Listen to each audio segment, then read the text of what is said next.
Selamat datang kembali. Hari ini kita ditemani oleh Kolonel Douglas MacGregor, seorang veteran tempur yang telah menerima banyak penghargaan dan mantan penasihat Menteri Pertahanan AS untuk membantu kita memahami perang yang sedang berlangsung. Seperti biasa, senang bertemu dengan Anda, Kolonel. Ja, Mas Corral. If er niks bereikt. Kami du sa spek mungt idu pemawar ita South di Washington.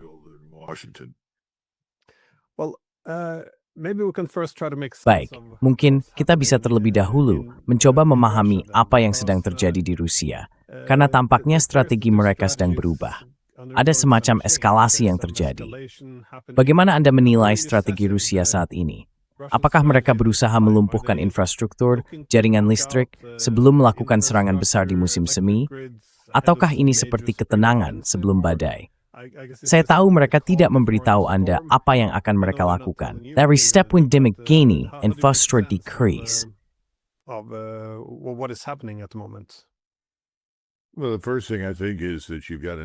Nah, hal pertama yang saya pikirkan adalah bahwa sedang terjadi Kesselschlacht besar lainnya di wilayah tenggara Ukraina, yang mereka sebut sebagai pertempuran kuali. Jika Anda bergerak sedikit ke timur lalu ke selatan dari Zaporizhia, Anda akan melihat konsentrasi besar pasukan Ukraina yang tersisa yang secara bertahap sedang dikepung, dan lingkaran itu semakin menyempit dengan cepat. Mereka sebagian besar dihancurkan dengan senjata serangan presisi. Samsung 4 pasukan Rusia debilitated. To import details at the budget Sigro is stepping in badge bemreist matter to penal Ukraina. Poposot team with Emily banyak Ruthia Tau Stephanie Drew told you mode hell. First, Odessa. Right now in two things. One is Odessa, Russian special ops is already. Pasukan operasi khusus Rusia sudah berkeliaran di Odessa pada malam hari. Odessa dijaga dengan lemah, dan sebagian besar kemampuan pertahanan udaranya telah dieliminasi. Jadi saat ini, menurut saya masalahnya di Moskow adalah memutuskan apa yang ingin mereka lakukan selanjutnya. Itu akan melibatkan operasi besar, dan kemungkinan besar sasarannya adalah Odessa. Pada saat yang sama, mereka semakin mendekat setiap hari ke Kharkiv.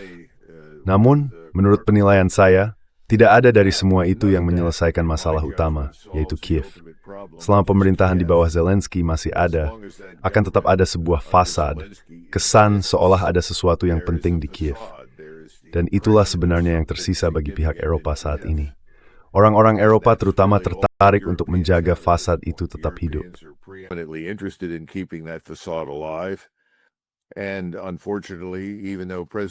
Dan sayangnya, meskipun Presiden Trump mengatakan bahwa ia tidak lagi benar-benar tertarik dan merasa kesal dengan Zelensky dan sebagainya, kita tetap mengirimkan uang dan peralatan pada pihak Ukraina juga, yang menurut saya menjadi sumber frustrasi tanpa akhir bagi Presiden Putin. Jadi saya tidak tahu ke arah mana Rusia ingin bergerak, tetapi mereka juga telah menambah jumlah pasukan mereka. Mereka telah memanggil lebih banyak pasukan cadangan. Dan saat ini mereka sedang melatih para prajurit yang melalui wajib militer reguler. Jadi saya pikir pilihannya sudah jelas. 3 yang saya sebutkan. Odessa, Kharkiv, dan Kiev. Saya rasa sekali lagi Presiden Putin sedang mengamati dengan cermat apa yang terjadi secara politik di Eropa Barat.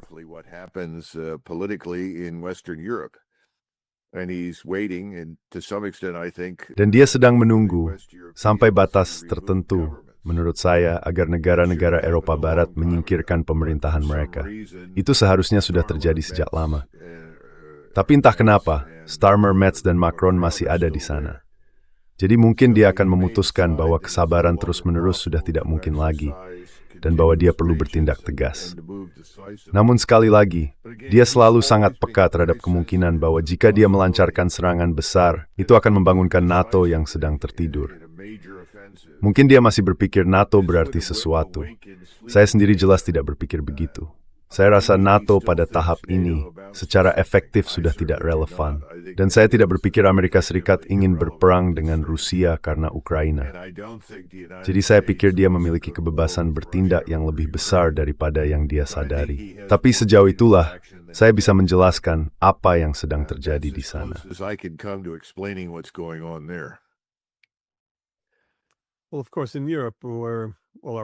Tentu saja, di Eropa, semua politisi dan media kita berbicara tentang dugaan keinginan Rusia untuk memulihkan Uni Soviet dan bergerak menuju Polandia dan sebagainya.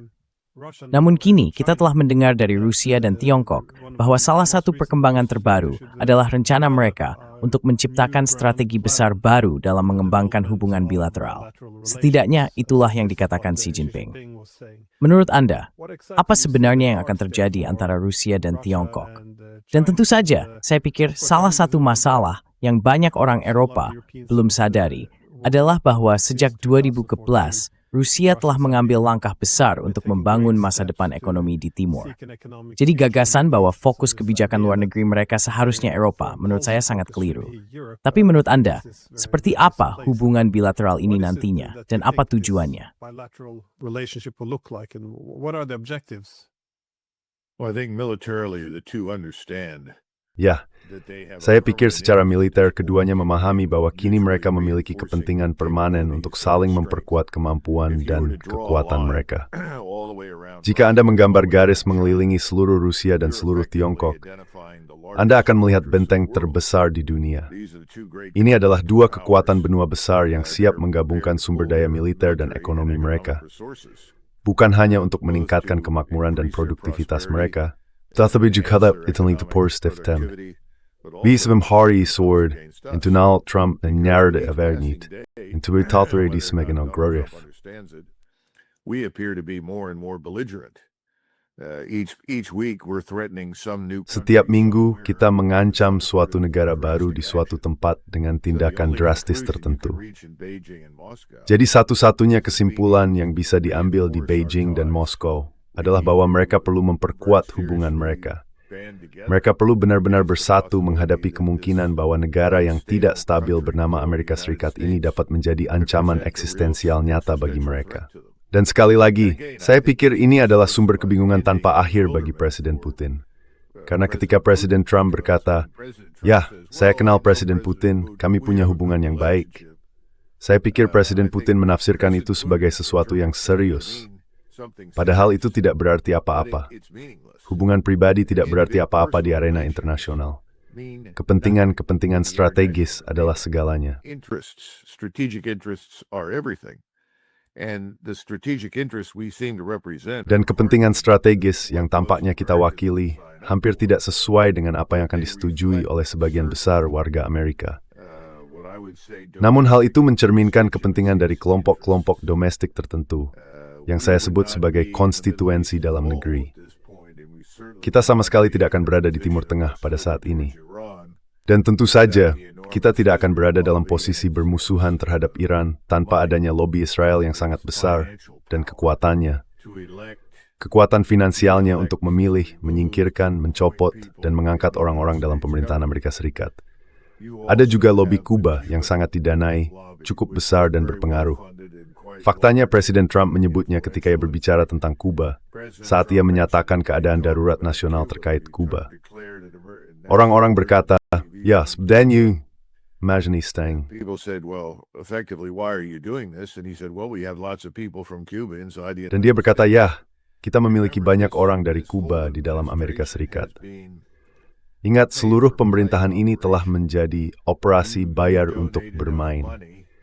Jika Anda menyumbang cukup banyak uang untuk kepentingan keluarga Trump, serta kepentingan orang-orang yang terkait dengan Trump, maka kami akan dengan serius mempertimbangkan permintaan Anda. Jika Anda tidak bisa melakukannya, kemungkinan besar kami tidak akan terlalu memperhatikan Anda. Hal-hal seperti itulah yang, sayangnya, mendorong kita keluar Amerika Serikat. Saya pikir itu keterlaluan. Dan ini juga berlaku untuk Rusia, karena banyak dari kelompok yang sama memiliki sejarah panjang kebencian terhadap Rusia. Dan kebencian itu telah diterjemahkan menjadi kebijakan yang pada dasarnya bermusuhan terhadap Rusia.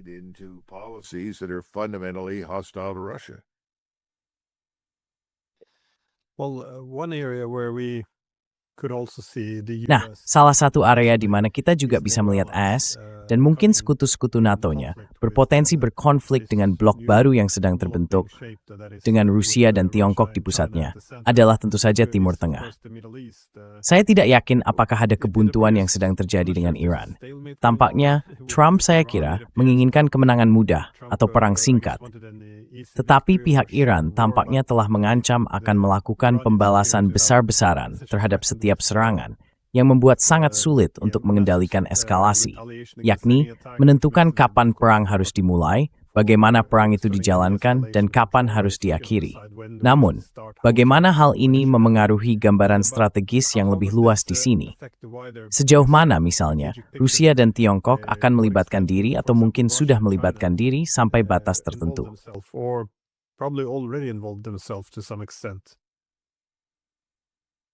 I think we have to understand something. Saya pikir kita harus memahami sesuatu.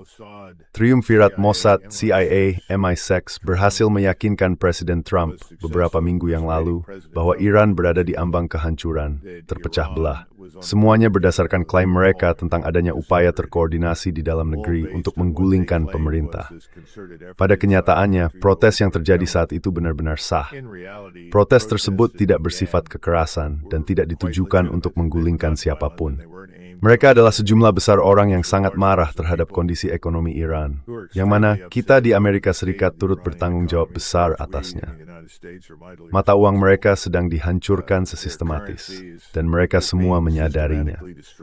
Dan itulah yang menjadi dasar dari protes tersebut. And that was the foundation for the protests. They were not necessarily aimed at regime change. Mereka tidak serta-merta ditujukan untuk mengganti rezim. Lalu Mossad, dengan dukungan dari MI6 dan CIA, ikut campur dalam situasi tersebut. Kita tidak perlu membahas lagi tentang 40.000 terminal Starlink yang diselundupkan ke dalam negara itu, atau agen-agen Mossad yang beroperasi di tengah kerumunan, memberikan uang serta senjata kepada orang-orang, dan mendorong mereka untuk menembak polisi serta membunuh anggota pemerintahan dan sebagainya. Semua itu berkesetujuan Rusia dan Tiongkok. Dengan telepon ditekan dan dihapuskan. Terus terang aja.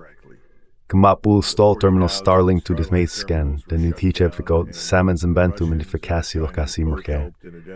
Hal itu membantu Iran meningkatkan stolten etan tersebut. Iranians to eliminate that threat. But the people that went in to tell Donald Trump. Namun, orang-orang yang datang untuk memberitahu Donald Trump bahwa Iran lemah, rentan, dan mudah untuk digulingkan pada dasarnya masih ada di sana. Lalu mereka kembali kepada Presiden Trump dan berkata, "Yah, Anda tahu, upaya kami untuk menggulingkan pemerintah secara diam-diam menggunakan kekuatan intelijen gagal." Jadi jawabannya adalah, lalu langkah selanjutnya apa? Dan itu pertanyaan yang sah, dan dia mendapat jawaban. Jawaban itu datang dari komunitas intelijen dan ketua kepala staf gabungan. Kita tidak memiliki cukup kekuatan tembak, kita tidak memiliki cukup pasukan di tangan apapun di dalam Iran. Alasan mengapa sejauh ini belum terjadi apa-apa adalah karena kita masih menunggu aset tambahan untuk tiba.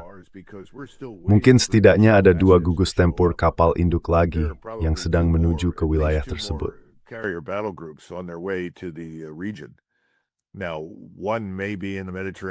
Sekarang, mungkin ada 1 di Mediterania, saya tidak tahu. Yang lain pasti berada di Samudra Hindia. Tapi saya juga tidak tahu apa yang sedang terjadi di pihak Angkatan Udara. Kita harus ingat bahwa kekuatan sebenarnya di balik serangan terhadap Iran tidak akan datang dari armada di laut, melainkan dari Angkatan Udara Amerika Serikat. Mereka akan melancarkan serangan, kemungkinan dari ketinggian tinggi dan di luar jangkauan kemampuan pertahanan udara serta rudal Iran, dengan kekuatan tembak besar berupa bom luncur, senjata serangan presisi, dan sebagainya. Jadi pembicaraan yang kini telah diselenggarakan menurut saya tidak ada artinya. Saya tidak berpikir orang Iran benar-benar tertipu. Mereka hadir karena Tiongkok dan Rusia mengatakan, datanglah ke pembicaraan itu, dengarkan apa yang mereka katakan.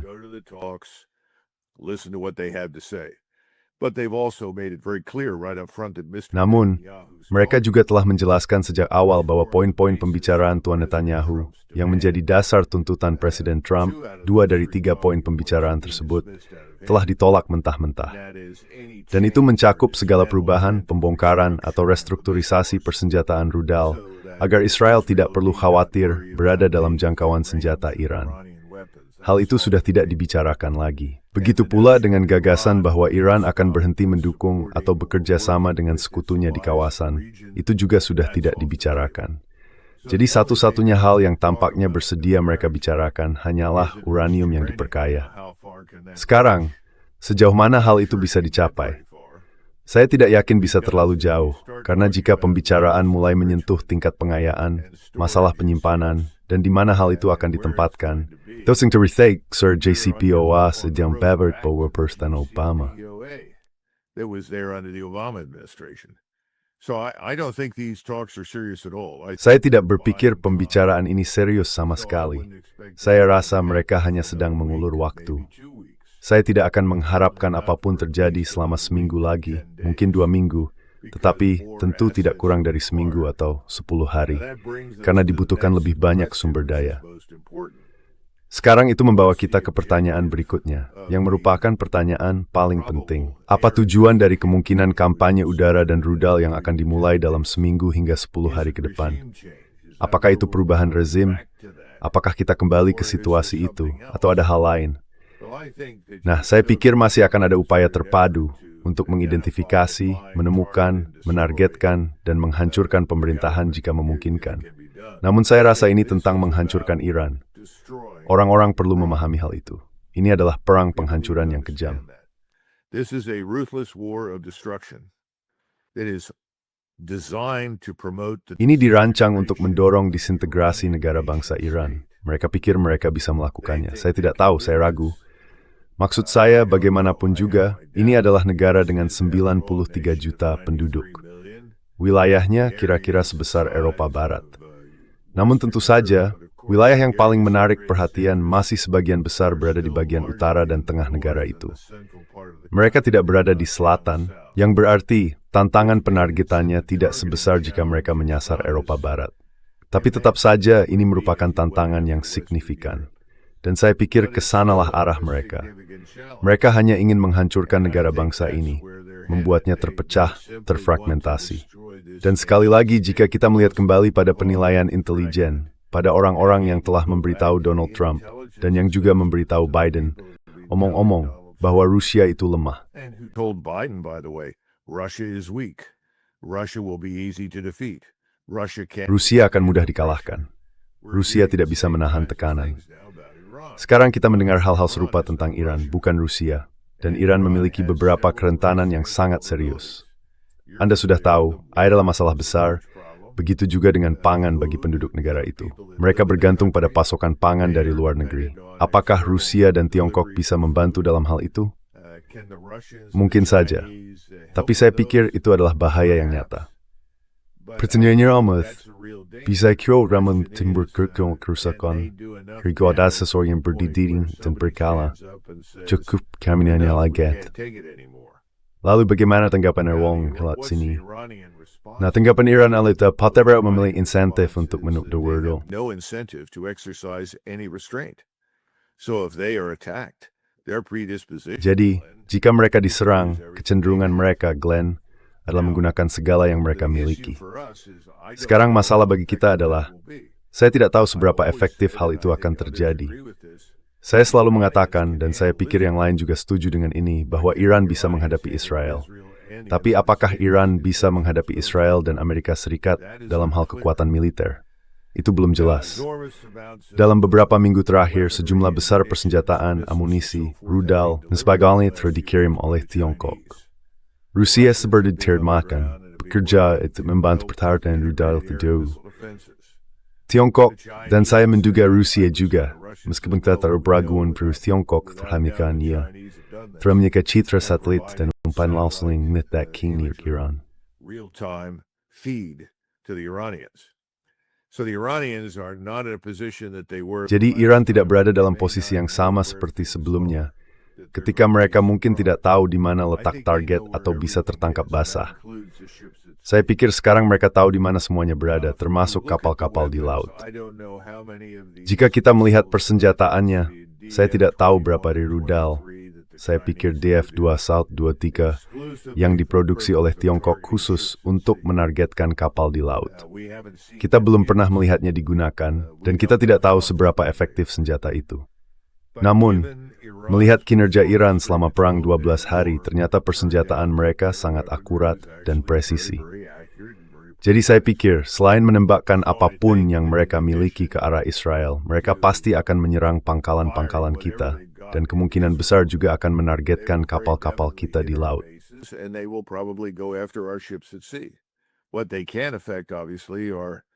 Hal yang bisa mereka pengaruhi, jelas, adalah serangan pemboman besar-besaran saat ini.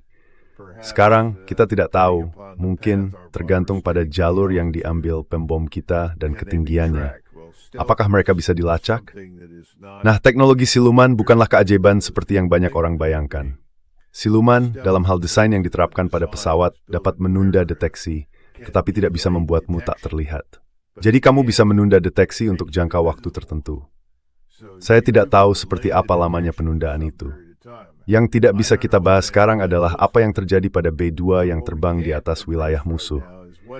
Bisakah kamu menggunakan B-52 jika B-2 harus terlebih dahulu sangat efektif melawan pertahanan udara dan rudal, serta target-target penting sebelum kamu bisa menggunakan B-52?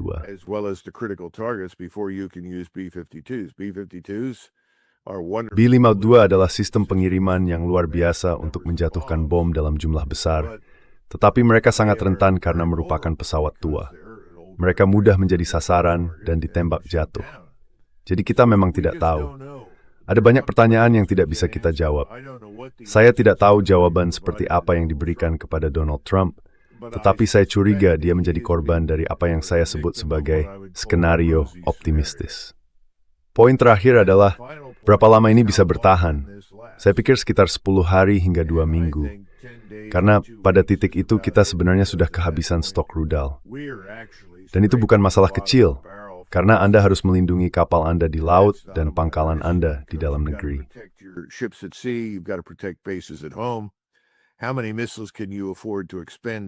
Berapa banyak rudal yang bisa Anda keluarkan sebelum mencapai tingkat yang sangat rendah dan berbahaya, terutama jika Tiongkok dan Rusia ikut terlibat?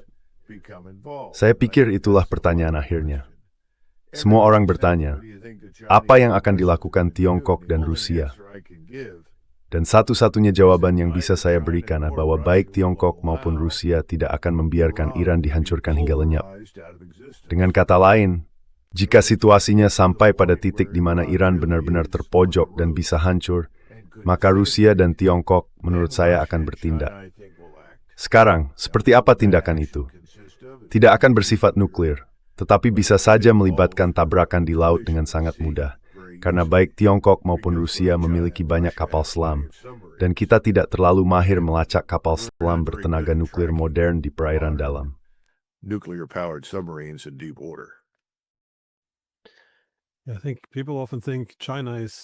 Saya rasa banyak orang melihat Tiongkok sebagai negara yang sangat berhati-hati, dan saya setuju dengan itu. Namun, membiarkan Iran jatuh seperti ini tidak ada hubungannya dengan kehati-hatian. Ini sangat berbahaya. Sulit membayangkan Iran atau Tiongkok ingin berhadapan langsung dengan Amerika Serikat, tetapi sesuatu harus dilakukan untuk mencegah keruntuhan Iran. Mengingat bahwa Iran akan bertaruh sepenuhnya, karena mereka melihat ini sebagai masalah eksistensial, mereka tidak akan menerima serangan terbatas semacam pukulan kecil yang bisa menghentikan perang. Dan karena Tiongkok dan Rusia tidak mampu membiarkan terjadinya balkanisasi atau kehancuran Iran, menurutmu, apakah perang itu masih akan terjadi? Saya mendengar ada yang mengatakan bahwa Trump sedang mencoba menarik dari situasi ini. Atau apakah sekarang sudah terlambat?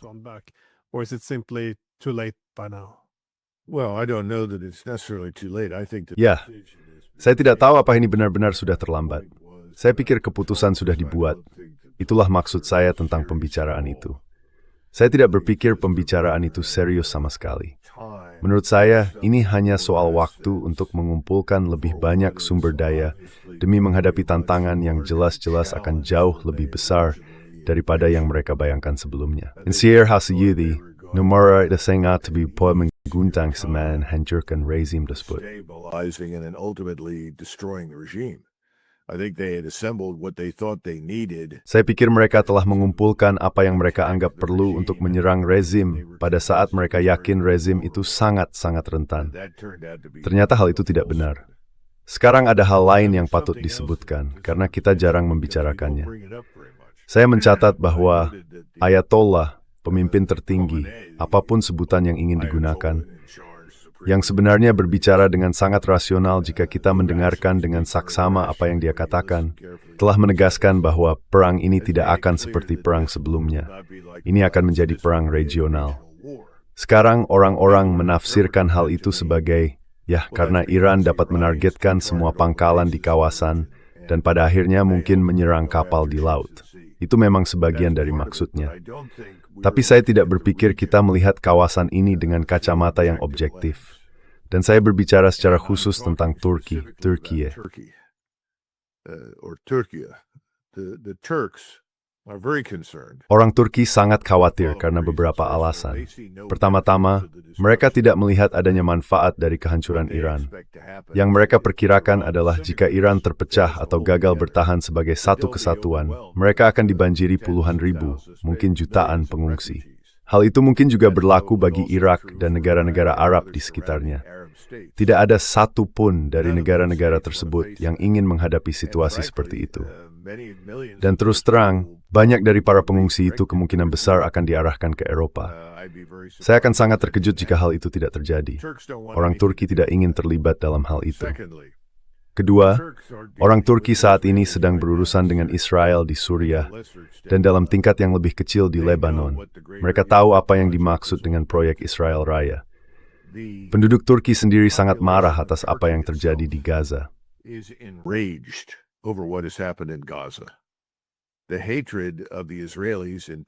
Kebencian terhadap orang Israel di Turki begitu kuat hingga terasa bisa dipotong dengan pisau. Di Istanbul ada sebuah pameran, sesuatu yang bisa kita bandingkan dengan Museum Holocaust, sesuatu yang sejenis. Dan pameran ini sepenuhnya tentang Gaza. Sekarang, saya sendiri belum melihatnya, tetapi saya punya teman dan kerabat yang sudah ke sana, dan mereka mengatakan bahwa itu benar-benar mengejutkan. Gambar-gambar anak-anak yang terbunuh, penduduk yang kelaparan, semuanya sangat mengguncang. Penduduk Turki berbondong-bondong mengunjungi tempat ini di Istanbul, dan pameran itu mendapat liputan di seluruh Turki. Dan ada kesiapan di Turki, terus terang saja, untuk berjuang. Jadi jika Anda berada di Turki dan melihat situasi di Iran tampak begitu buruk hingga negara itu bisa benar-benar runtuh dan terpecah, apakah Anda akan menunggu menjadi sasaran berikutnya? Karena dari sudut pandang Turki, jika Iran jatuh,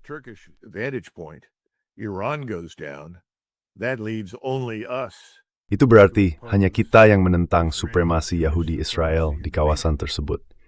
Dan saya tidak berpikir orang Turki ingin sendirian dalam hal itu. Sekarang dengan situasi seperti itu, apa yang akan Anda lakukan sebagai orang Turki? Ya, Anda juga akan berbicara dengan Rusia dan Tiongkok. Rusia memiliki banyak investasi di Turki. Mereka sedang membangun pembangkit listrik tenaga nuklir di sana. Hubungan mereka dengan Turki naik turun, tetapi ini adalah pertanyaan eksistensial. Saya pikir Rusia, Turki, dan Tiongkok pada akhirnya akan menemukan jalan tengah, dan mereka akan bersatu dalam menentang penghancuran Iran. Sekarang, negara-negara Arab lain di kawasan ini tidak relevan secara militer. Sayangnya, Mesir adalah pasien yang masih bisa berjalan. Negara itu memiliki banyak pasukan.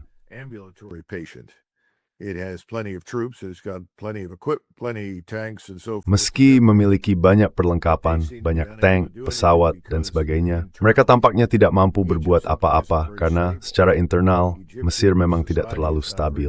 Masyarakat Mesir tidak terlalu kohesif. Pemerintah tampak lebih khawatir terhadap ancaman dari rakyatnya sendiri saat ini daripada terhadap Israel. Itu bukan berarti mereka tidak bersimpati kepada pihak lain di kawasan, terutama Iran saat ini, karena Mesir dan Iran telah menjalin hubungan baik beberapa tahun.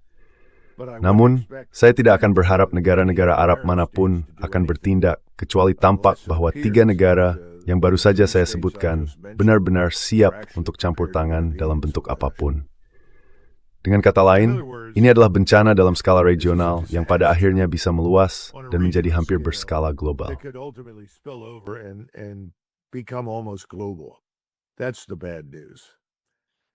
Itu kabar buruknya. Dan saya tidak berpikir ada apresiasi terhadap hal itu di Gedung Putih.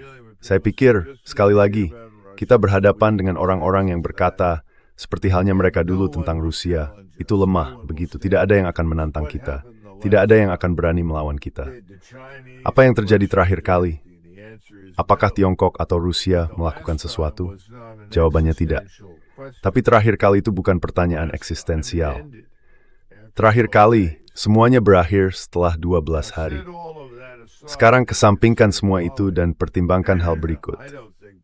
Saya tidak berpikir Presiden Trump menginginkan hal ini terjadi. Saya benar-benar tidak berpikir begitu. Tapi saya juga tidak berpikir dia punya banyak pilihan. Saya pikir dia adalah tawanan dari komitmennya kepada pihak lain selama beberapa tahun terakhir yang akhirnya menempatkannya di Gedung Putih. Jadi saya tidak berpikir dia bisa mundur dari hal ini. I don't think he can back away from this. Ya, salah satu kelemahan utama, menurut saya, adalah ilusi tentang kendali atas eskalasi. Ini mirip dengan apa yang terjadi di Eropa.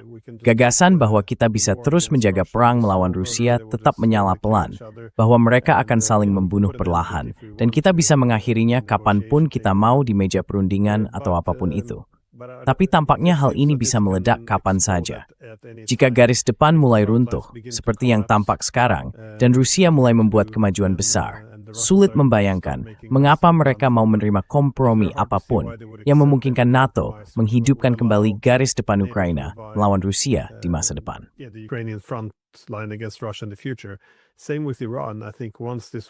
Sama halnya dengan Iran. Saya pikir begitu perang ini dimulai dan hal yang sama terjadi, AS atau Israel akan kehabisan rudal. Saya tidak berpikir Anda bisa begitu saja menekan tombol jeda dan melanjutkan pertempuran 6 bulan kemudian. Akan sangat sulit untuk mengendalikan situasi ini. Jadi sekali lagi, ilusi pengendalian eskalasi tampaknya menjadi masalah. Namun, dalam situasi yang lebih kacau ini, bagaimana Anda menilai posisi Eropa? Bersevina, Liwitsmingmus Pasmo Visinling, mind of the suitable grathing major rum non Rusia. Well, before we leave Russia, let me just Baik, sebelum kita meninggalkan topik Rusia, izinkan saya menyampaikan sebuah pengamatan yang disampaikan kepada saya beberapa jam yang lalu oleh seseorang yang telah menghabiskan banyak sekali waktu, mungkin ratusan jam, menonton video dan pidato Presiden Putin. Ia menunjukkan sesuatu yang saya anggap sangat menarik. Anda tahu bahwa tanggal 2 Februari adalah peringatan jatuhnya Stalingrad. Orang Amerika tidak terlalu memperhatikan hal ini. Kita tahu bahwa orang Rusia atau Uni Soviet pada saat itu menanggung setidaknya 1 juta korban jiwa dalam mempertahankan Stalingrad dari serangan Jerman. Itu bukanlah akhir dari perang bagi pihak Jerman, tetapi merupakan kemunduran besar bagi mereka. Peristiwa itu juga menjadi titik balik penting bagi pihak Rusia karena hingga saat itu mereka belum banyak meraih keberhasilan melawan angkatan bersenjata Jerman. Putin menghadiri upacara peringatan di Stalingrad. memorial service in Stalingrad. And this man remarked it wasn't so Dan much pria ini berkomentar bahwa bukan begitu penting apa yang dikatakan Putin, karena itu sudah bisa diduga, tetapi bahwa ia belum pernah melihat Putin begitu muram sebelumnya. Bukan hanya terharu oleh peristiwa itu, hal yang tidak luar biasa di Rusia, tetapi tampak sangat muram, hampir lesu dalam sikap dan ekspresinya. Ia mengaitkan hal ini dengan beberapa diskusi yang sedang berlangsung di Rusia, di antara berbagai kalangan, yang menyiratkan bahwa Presiden Putin mungkin telah sampai pada titik di mana ia tidak yakin masih ada banyak harapan untuk, ya, saya tidak ingin menyebutnya rekonsiliasi, tetapi semacam kesepakatan yang bermanfaat dengan Washington. Saya pikir Presiden Putin kini telah sampai pada kesimpulan bahwa Rusia mungkin harus menentang kita. Dan itu bukan sesuatu yang ia inginkan. Sama berpendapat bahwa Presiden Trump tamertes stadrangent with the things of hari ini di perch and di Kimborth. President Trump doesn't really want to spark this war in the Middle East. But Trump puts on a great face. Tapi Trump pandai menampilkan wajah yang meyakinkan. Kejeniusan terbesarnya adalah dalam hal pemasaran. Cara dia berbicara dan menyampaikan kesan benar-benar terlepas menurut saya dari apa yang sebenarnya mengganggunya. Namun, hal itu tidak berlaku bagi Putin. Hal ini tampaknya sangat-sangat jelas. Saya mengatakan itu karena banyak orang di Barat yang tidak memahami orang Rusia dan tentu saja tidak memahami Presiden Putin. Saya akan mendorong semua orang yang waktu menonton upah peringatan pada tahun Februari itu dan memprediksi dan semua.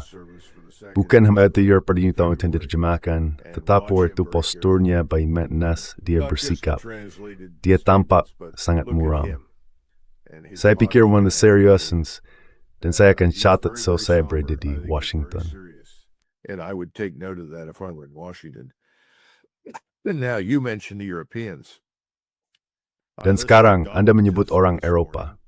Saya mendengarkan Donald Tusk pagi ini. Saya tidak tahu kapan dia mengatakannya, apakah hari ini atau kemarin. Tetapi dia mencoba mengklaim bahwa ada semacam hubungan antara Putin dan Epstein yang benar-benar tidak masuk akal. Tidak ada bukti sama sekali untuk itu. Putin tidak membutuhkan nasihat pajak dari Tuan Epstein, yang tampaknya berbisnis memberitahu orang-orang cara menghindari membayar pajak. Dia ikut yang tadi kenalan lainnya dari Tuan Epstein. Tapi saya pikir teman-teman menjadi statu forsutan orang Eropa saat ini. Tusk, Macron seorang globalis, Starmer seorang globalis. Macron's a globalist, Starmer's a globalist, Merz is a globalist. All these people are Merz adalah seorang globalis. Semua orang ini adalah afiliasi BlackRock dan terhubung dengan orang-orang yang sejujurnya akan saya hindari sebisa mungkin jika saya berada di Amerika Serikat. Mereka adalah orang-orang dengan moral dan sistem kepercayaan yang benar-benar bertentangan dengan saya, dan saya rasa dengan sebagian besar warga Amerika. Namun kenyataan bahwa mereka berusaha keras, terutama Tusk, untuk mencoba mengaitkan sesuatu dengan Epstein, bagi saya sebagai terputus. Mereka itu arahin kord sampai Nebraska sting vap trevraini, the dribret, bav rutar skeri mes wigalitin. It's something the Soros been raids kinori to Europa. And that's becoming increasingly obvious to people in Europe. It's also to try and defame once again. Ini juga merupakan upaya untuk mencemarkan nama baik Presiden Putin dan pemerintahannya sekali lagi sebagai perwujudan kejahatan. Padahal sebenarnya tidak demikian dan tidak pernah demikian. Jadi saya pikir orang-orang Eropa sedang berada dalam kebuntuan. Yang kita semua harapkan adalah agar para pemilih di masing-masing negara segera menyingkirkan orang-orang ini. Karena tidak ada alasan untuk terjadinya konflik antara Eropa dan Rusia. Namun hal itu belum terjadi. Dan kita berharap hal itu terjadi lebih cepat daripada nanti.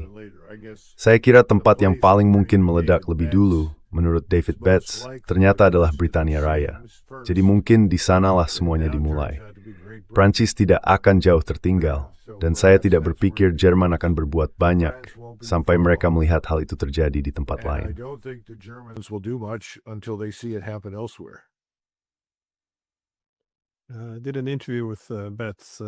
Saya melakukan wawancara dengan David Betts, dan saya menanyakan kapan sudah terlambat untuk membalikkan sebagian dari ini.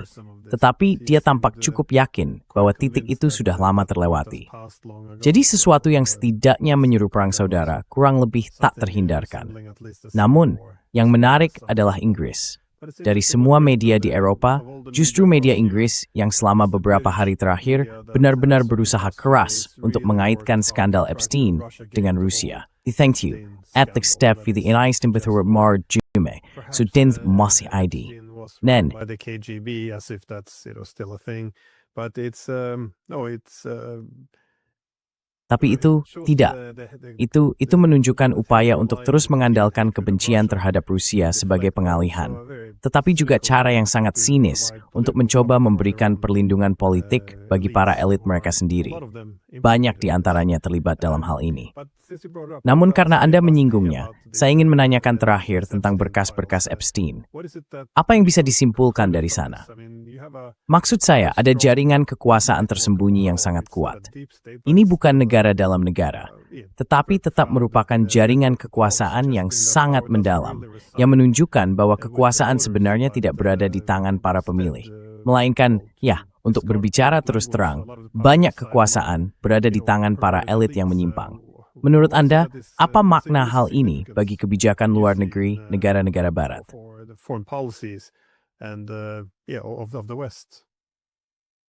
I think it's very reminiscent Saya rasa ini sangat mengingatkan pada apa yang ditemukan rakyat Prancis pada akhir tahun 1780-an tentang kelas penguasa mereka sendiri. Pada saat mencapai tahun 1749, mereka telah mengembangkan kebencian yang mendalam terhadap kepemimpinan aristokrat di negara itu. Kaum bangsawan menentang semua norma moral dan nilai-nilai. Sekarang orang Prancis bukanlah dan tidak pernah menjadi bangsa yang tidak masuk akal.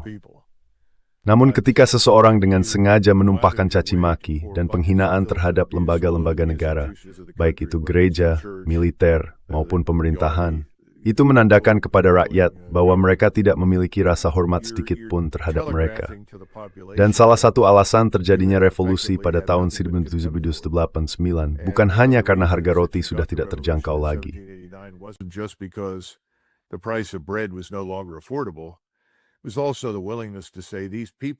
Itu juga tentang keberanian untuk mengatakan bahwa orang-orang ini tidak pantas menduduki jabatan yang mereka pegang. Saya pikir, semakin lama di Amerika Serikat, semakin banyak warga Amerika yang menyimpulkan bahwa orang-orang yang memerintah mereka tidak layak atas posisi yang mereka miliki. Mereka juga semakin sadar bahwa orang-orang yang memerintah mereka sebenarnya tidak benar-benar memerintah. Ada sekelompok miliarder di balik layar dengan berbagai pengaruh mereka di Kongres, pengadilan, bahkan kini di jajaran pimpinan militer senior dan Gedung Putih. Hingga pada titik di mana orang mulai bertanya-tanya siapa sebenarnya yang mengambil keputusan. Dan semakin banyak dari mereka yang menyimpulkan bahwa bukan orang yang kita pilih yang memegang kendali, melainkan orang-orang yang membiayai pemilihan itu.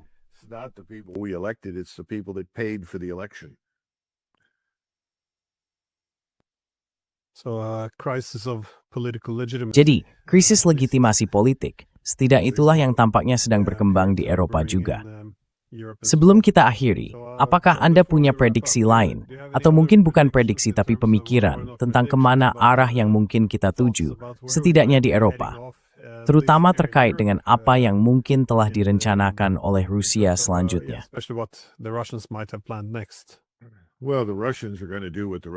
Ya, Rusia akan melakukan apapun yang ingin mereka lakukan. Terus terang saja, Eropa semakin tidak relevan dalam proses itu.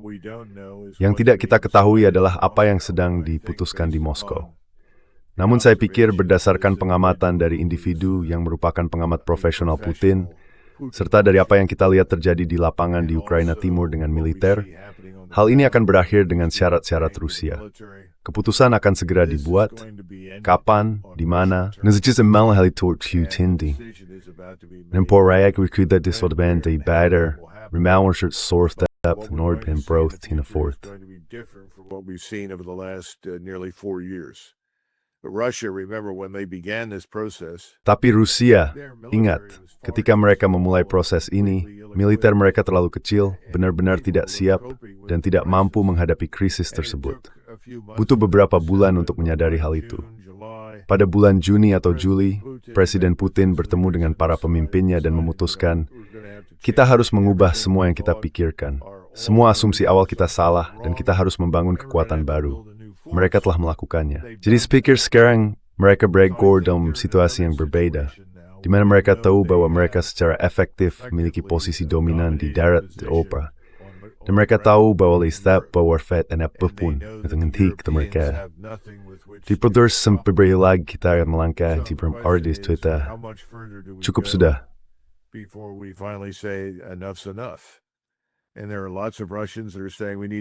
Dan ada banyak orang Rusia yang mengatakan, kita harus maju sampai ke perbatasan Polandia. Tapi saya pikir posisi sebelumnya adalah untuk mencapai Sungai Dnieper, tentunya merebut Odessa. Dan mungkin, meskipun itu bukan sesuatu yang ingin dilakukan Putin, untuk langsung berbaris ke Kiev dan menyingkirkan pemerintahan ini. Ada orang lain yang bisa mengambil alih dan menjalankan pemerintahan di sisa wilayah Ukraina. Namun, yang tidak pernah dipahami orang adalah bahwa Rusia tidak ingin memerintah Ukraina Barat. Mereka tidak mau, dan mereka memiliki pengalaman panjang dengan orang-orang di sana. Begitu juga dengan orang Polandia, omong-omong. Satu-satunya pihak yang tampaknya pernah berhasil memerintah Ukraina Barat untuk jangka waktu yang cukup lama, percaya atau tidak, adalah orang Austria. That's actually viewed by most Dan itu Ukrainians sebenarnya as dipandang well. oleh sebagian besar orang Ukraina di Barat sebagai masa yang relatif positif dalam sejarah mereka. Namun semua orang lainnya tidak ingin ada hubungannya dengan itu. Semua orang ingin menjauh darinya. Jadi mungkin pada akhirnya pemerintahan-pemerintahan di Eropa ini akan runtuh, hancur, dan digantikan oleh orang-orang yang memiliki pandangan yang lebih realistis tentang diri mereka sendiri. Saya masih terkejut bahwa Jerman yang sedang berada di jalur menuju bunuh diri nasional karena hasratnya terhadap deindustrialisasi belum juga tersadar. Tapi hal-hal ini akan datang. Yang saya pelajari, saya rasa, selama beberapa tahun terakhir adalah bahwa segalanya memakan waktu lebih lama dari yang kita kira. Itu yang terbaik yang bisa saya sampaikan untukmu. That's the best I can do for you. Yeah, that makes it difficult. Ya, itu memang sulit diprediksi. Tetapi George, that is impossible sentence. Jujur Mel, spread number. Ibitasa Bank, Ruwaruma. Thank you so much for your time. Hey, thank you. Terima kasih, Glenn.